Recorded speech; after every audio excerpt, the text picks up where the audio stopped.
Upper-class families don't see their children the way you and I do, and the Vanderbilts might be the most extreme proof of that in American history. Every documentary about this family reaches for the word tragedy. This one reaches for the scalpel. The question worth asking was never, "Isn't it sad?" It was always, "What killed the patient?"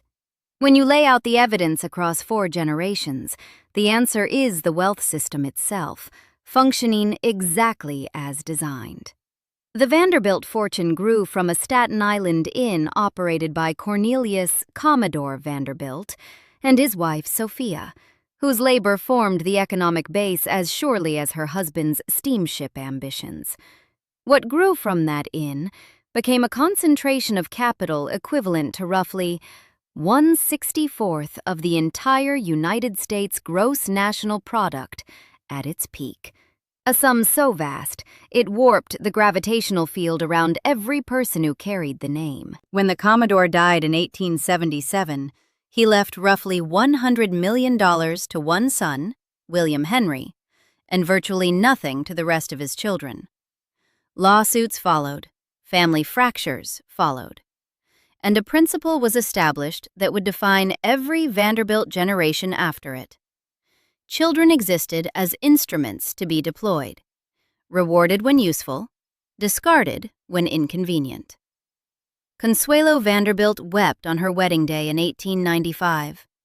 Her mother Alva had forced her into marriage with the Duke of Marlborough, American industrial money exchanged for a British coronet, because the transaction served the dynasty's positioning. A daughter converted into currency for purchasing an aristocratic title. As one historian observed, the family exhibited a proclivity for patterns that reveal themselves over generations of Vanderbilt blood. Those patterns had consistent inputs, children, and consistent outputs, status, capital preservation, control. The machine that processed Consuelo in 1895 was the same one that would consume Little Gloria in 1934 and Carter Cooper in 1988, separated only by decades and the name of whichever child happened to be next. To understand the case that became the machine's most public demonstration, start with a dead man and a 20-year-old widow. Reginald Claypoole Vanderbilt was the youngest son of Cornelius Vanderbilt II, himself a product of the system, a man who inherited enormous wealth, accomplished little with it, and drank himself into cirrhosis of the liver by middle age. He married Gloria Morgan, a strikingly beautiful 18-year-old from a socially prominent family with insufficient money, when he was 42. Their daughter, Gloria Laura Vanderbilt, was born on February 20th, 1924. Reginald died on September 4th, 1925, barely a year and a half later. He left behind the young widow, the toddler, and a trust fund valued at $2.5 million for the child. Gloria Morgan received an allowance from that trust to raise her daughter, but the principal belonged to the child on paper and to whoever controlled the child in practice. That distinction, between the human being and the financial instrument bearing the same name, is the hinge on which everything that followed would turn.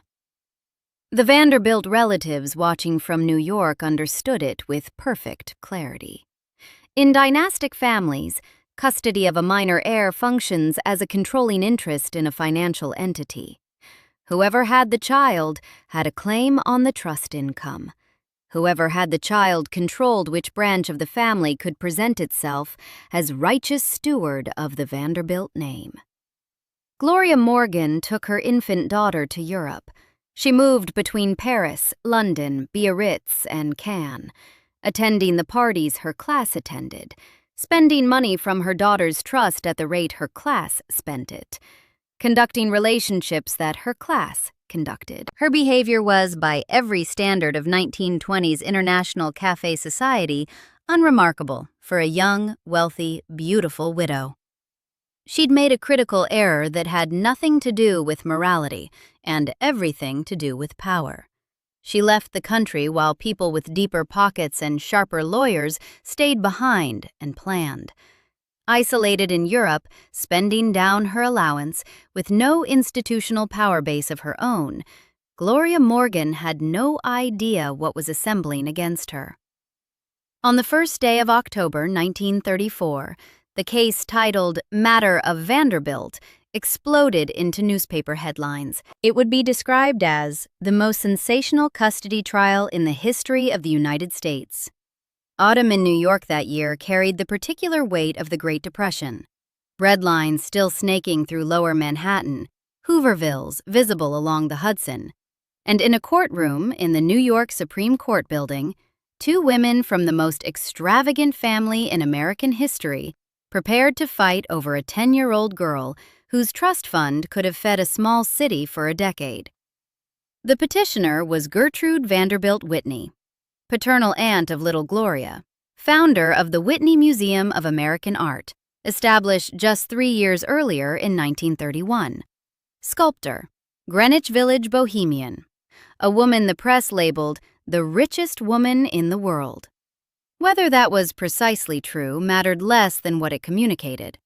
Gertrude had the resources to wage legal war indefinitely. Gloria Morgan didn't. That imbalance shaped the trial before the first witness was sworn. From October 1st through November 21st, 1934, the proceedings systematically obliterated a mother's reputation while wrapping that obliteration in the language of child welfare. Allegations against Gloria Morgan landed in the tabloid press with devastating force. She drank to excess. She neglected her daughter while living extravagantly in Europe. She had carried on a relationship with Nadezhda de Torby, Marchioness of Milford Haven, a member of the extended British royal family. In 1934, the suggestion of a lesbian relationship functioned in a courtroom as a declaration of absolute unfitness. Gertrude's legal team deployed it with the precision of people who understood exactly what it would do to a judge and the public, already primed by Depression-era resentment of the wealthy. Character assassination delivered without hesitation and without remorse. Barbara Goldsmith, who later wrote the definitive account of the trial in Little Gloria, Happy at Last, described a proceeding that dominated the national conversation during the depths of an economic catastrophe that had absolutely nothing to do with these people or their money. Newspapers ran the story on front pages day after day. Headlines screamed accusations about the mother. Depression-era Americans consumed every lurid detail with a mixture of fascination and contempt, watching the ultra-wealthy fight over a child while their own children went hungry. The trial functioned simultaneously as entertainment, moral instruction, and confirmation of what working people already suspected about the rich. Nobody in that courtroom noticed or cared that a 10-year-old girl was being disassembled in public for the benefit of adults on every side. Every weapon available to a wealthy litigant in the American legal system was aimed at a 29-year-old widow whose primary vulnerability was having less money than her opponent. The lawyers knew exactly what they were doing. The press knew exactly what they were printing. And the child at the center of it all sat in courtroom hallways while adults debated whether her mother was fit to raise her. Behind closed doors, the trial's most revealing moment unfolded. Judge John Francis Carew brought 10-year-old Gloria into his chambers alone, away from the batteries of lawyers, away from the press, away from both women who claimed to want her. She entered a wood-paneled room to face a robed judge who held her future in his hands, asked to choose between two factions of adults who had each, in their own way, already failed her. What emerged from that private meeting sealed the case. Gloria contradicted the affectionate letters she'd previously written to her mother and stated that she hated and feared her. A 10-year-old child, caught between two warring sides, both armed with the resources and motivation to shape her reality, produced exactly the testimony that served the more powerful litigant. Legal scholars would later note that Judge Carew fundamentally misunderstood the aloofness of a child in Gloria's position, reading coached or terrified responses as authentic expressions of preference. That room contained a girl, small for her age by most accounts, who had been raised by nurses and governesses on 2 continents, shuttled across the Atlantic repeatedly with a trust fund as her most defining attribute, photographed by the press, discussed in headlines, reduced to a legal caption, "Matter of Vanderbilt." She said what she said. The judge heard what he wanted to hear. On November 21, 1934, Judge Carew awarded custody of Gloria to her Aunt Gertrude Vanderbilt Whitney, granting the mother only weekend and summer visitation. The press framed it as a rescue, a child saved from a negligent, immoral mother and placed in the care of a responsible family member. The public accepted this framing without question. Then, Gertrude took the child home and demonstrated, through every subsequent action, what the custody battle had actually been about. Gloria was delivered to Gertrude's estate in Old Westbury, Long Island, a property whose scale communicated wealth the way a cathedral communicates God. Manicured grounds stretched across acres, gravel driveways were raked daily. Hedges were trimmed to geometric precision by teams of gardeners who arrived before dawn. Staff moved through every corridor, footmen, cooks, housekeepers, groundskeepers, a uniformed workforce whose presence made the estate feel less like a home and more like an institution under private management. Into this environment came a 10-year-old girl who'd just been pulled from her mother by the most powerful woman in the country. Gertrude Vanderbilt Whitney took her victory and went back to her studios in Greenwich Village, went back to her sculpting, to the Whitney Museum, to her social life among the artistic and cultural elite of Manhattan.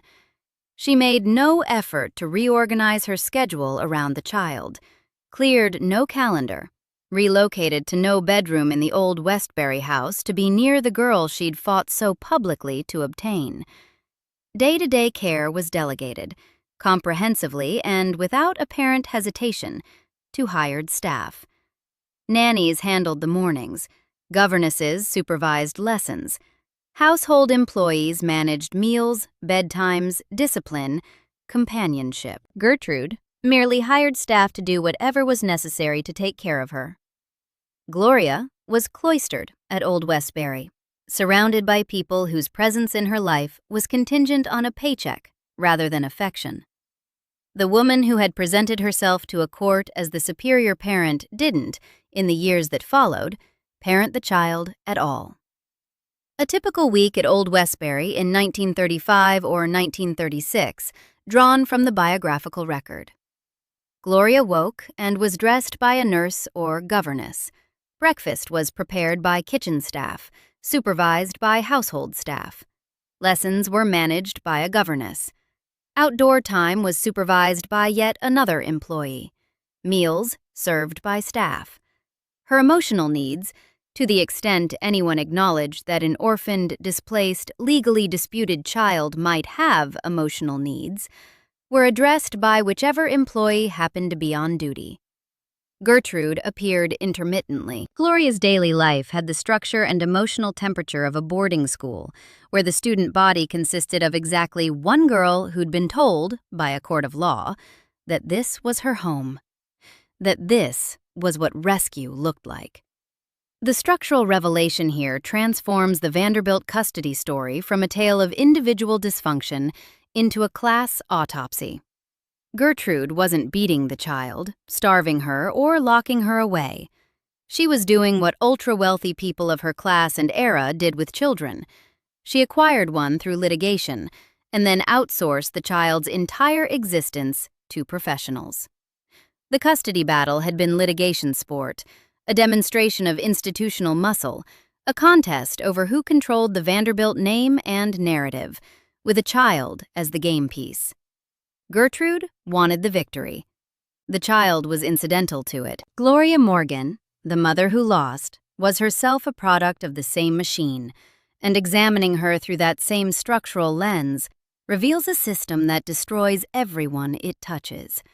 She'd been married at 18 to a 42-year-old Vanderbilt alcoholic, because that was what the marriage market produced.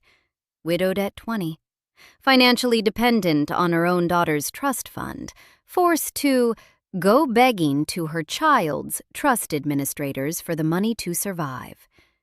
She and her twin sister Thelma had grown up as children with an enormous pride in our background, but nevertheless, children with no fixed home, no identification with a stable domestic life. Gloria Morgan's so-called neglect, the European lifestyle, the spending, the relationships, was indistinguishable from the behavior of dozens of other wealthy young widows of her era. She'd had the misfortune of being the less powerful party in a contest where wealth determined everything. The trial's character assassination served a function as old as dynastic politics.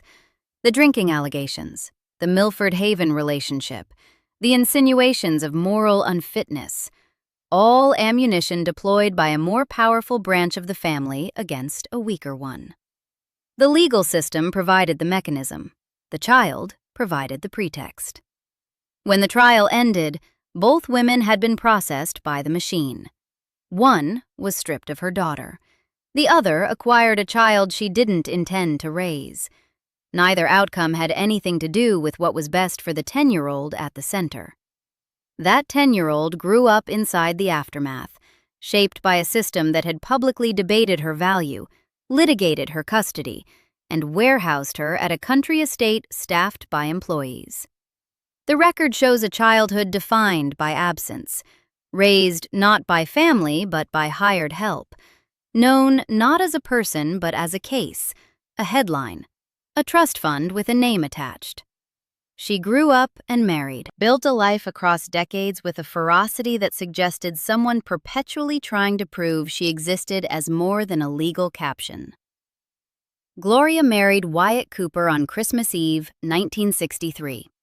Together, they had 2 sons, Carter Vanderbilt Cooper and Anderson Cooper. Did Gloria repeat the pattern she'd inherited? The record splits cleanly down the middle, and both halves carry real weight. Defenders point to a woman who overcame one of the most destabilizing childhoods in American public life. A woman who was never genuinely parented, who had no template for genuine parenting, and who still managed to build a life at all, which represents a kind of survival the system was designed to prevent. Given what she'd survived, the custody trial, the outsourced childhood, the parade of losses, some concluded she comes out smelling like a rose, that she broke the cycle or at least bent it enough to matter. Critics see something different. Some called her a monster. Others were more measured but still skeptical. The pattern of outsourced parenting that defined Gertrude Whitney's care of young Gloria appears, by multiple accounts, to have echoed forward into Gloria's own household. A childhood like Gloria's doesn't simply resolve through willpower, and the machine's damage tends to replicate even when the most obvious patterns are consciously avoided. A biographer noted that Gloria Morgan's correspondence showed a total lack of reference to her child, contrasted with pages filled with other concerns, and whether that same emotional distance echoed forward into Gloria's own mothering is a question the available evidence can't settle. Honesty requires leaving that tension where it sits, rather than pretending to resolve it. Gloria Vanderbilt was both a survivor of the machine and someone shaped irrevocably by its logic. Whether that made her a good mother or a damaged one depends on which evidence you weigh and how much grace you're willing to extend to a woman who was, herself, never extended any. One thing isn't in dispute. On the evening of July 22, 1988, at 10 Gracie Square, a pre-war co-op on Manhattan's Upper East Side, where East End Avenue meets 84th Street, overlooking Carl Schurz Park and the East River, Carter Vanderbilt Cooper climbed onto the wall of the 14th floor penthouse terrace and jumped. He was 23 years old.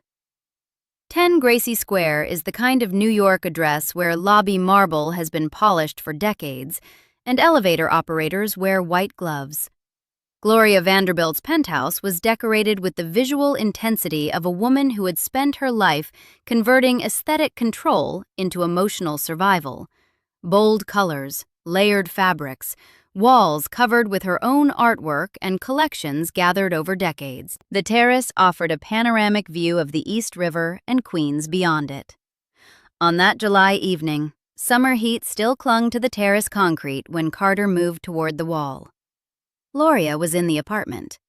By her own account, she was present when Carter began walking toward the terrace.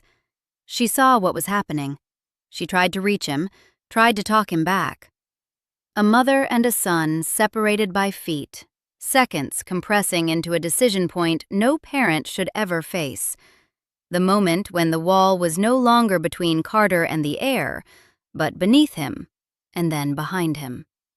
14 floors of gravity don't negotiate. Carter Cooper died on the pavement below 10 Gracie Square, while his mother watched from the terrace above. Anderson Cooper, 21 years old, was also in the apartment that night. 2 sons of the Vanderbilt dynasty, one dead on the sidewalk, one standing in the penthouse, and the machine that had processed their family for 4 generations still running. The question that has consumed every subsequent examination of Carter's death is pharmacological, and it demands factual precision rather than speculation. Carter was reportedly taking Theodure, a sustained-release formulation of theophylline, prescribed for asthma. Theophylline is a bronchodilator with a narrow therapeutic index. The margin between an effective dose and a toxic one is dangerously thin. Medical literature has documented central nervous system effects at elevated blood levels, including agitation, confusion, and, in severe cases, psychosis and hallucinations. These aren't findings buried in obscure footnotes. They're well-established pharmacological properties of a drug widely prescribed throughout the 1980s for respiratory conditions. The era matters enormously. In 1988, monitoring of theophylline blood levels was inconsistent across general medical practice. Psychiatric side effects of non-psychiatric medications were poorly understood by many clinicians, and the infrastructure for tracking adverse drug reactions was far less sophisticated than what developed in the decades that followed. A patient taking theophylline might see a pulmonologist for asthma and never once hear about the drug's CNS profile.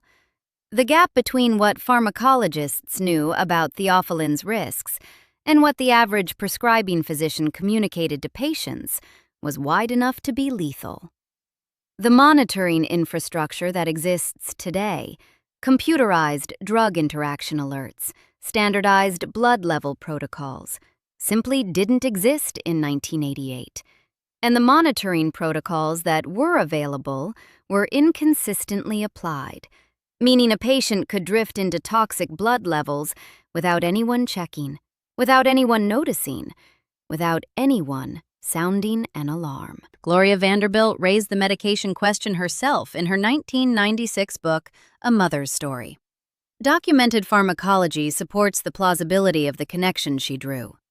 The documented pharmacological profile confirms that at elevated blood levels, or in cases of adverse individual reactions, theophylline can produce seizures, confusion, hallucinations, and acute psychosis. Whether Carter's blood levels were in the toxic range on July 22nd, whether the drug interacted with anything else in his system, whether adequate therapeutic monitoring was ever in place, these questions remain unanswered in the public record. A 23-year-old man was taking a medication with documented psychiatric side effects. Monitoring practices in 1988 were inadequate by modern standards. He died in a manner consistent with acute psychosis. A responsible autopsy notes these facts and stops where the evidence stops. Beyond any single medication or any single night, Dynastic wealth systems produce environments where medical oversight fails because the operating assumption is that money solves problems. Enough money buys the best doctors, the best medications, the best of everything.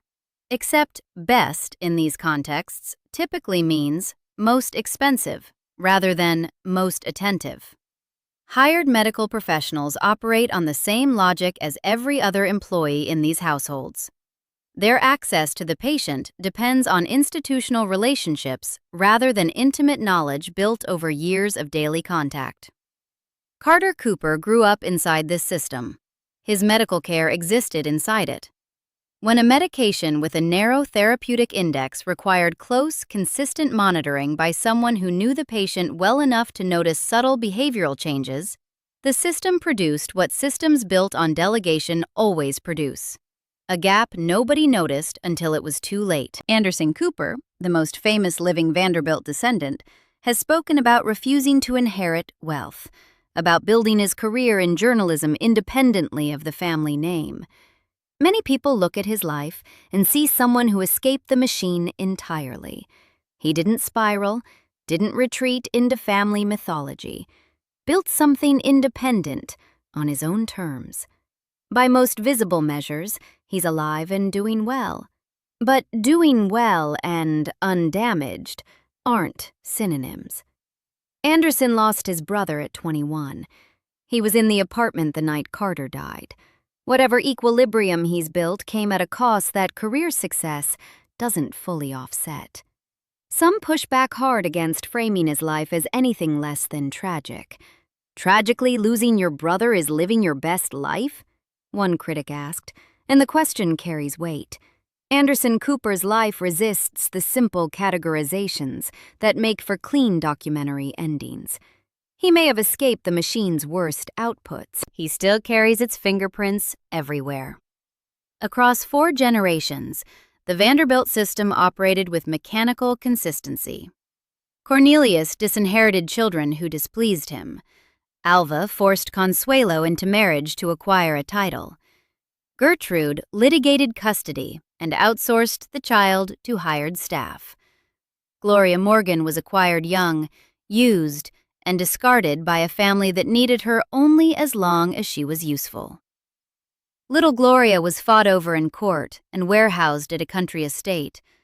Carter died on a Manhattan sidewalk at 23. At every generation, the output was identical. Children managed like holdings in a portfolio, delegated to professionals, discussed in terms of control and allocation, never once centered as people with needs that couldn't be addressed by writing a check. The Vanderbilts are exceptional not because these patterns are unique to them, but because of their documentation. Trial transcripts from 1934, Gloria's own memoirs, the public record of Carter's death, Anderson Cooper's visibility as a living data point.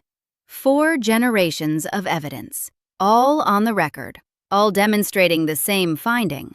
Genuine parenting, the slow, unglamorous, emotionally exhausting work of knowing a child as a human being, was structurally impossible inside a system that defined children by their financial value and dynastic utility. The wealth machine didn't malfunction with this family. It ran exactly as it was built to run. It processed children into assets, converted custody into power plays, outsourced parenting to hired labor on schedule, from the Commodore's era through the penthouse terrace at 10 Gracie Square. And the cost was paid, every single time, by whichever child happened to be standing in its path. Upper-class families don't see their children the way you do. The Vanderbilts didn't just prove it, they documented it across 4 generations, in courtrooms, in memoirs, in a medical examiner's report. No American family has ever produced a more complete autopsy of what dynastic wealth does to children. The cause of death was the system itself, and the system is still running.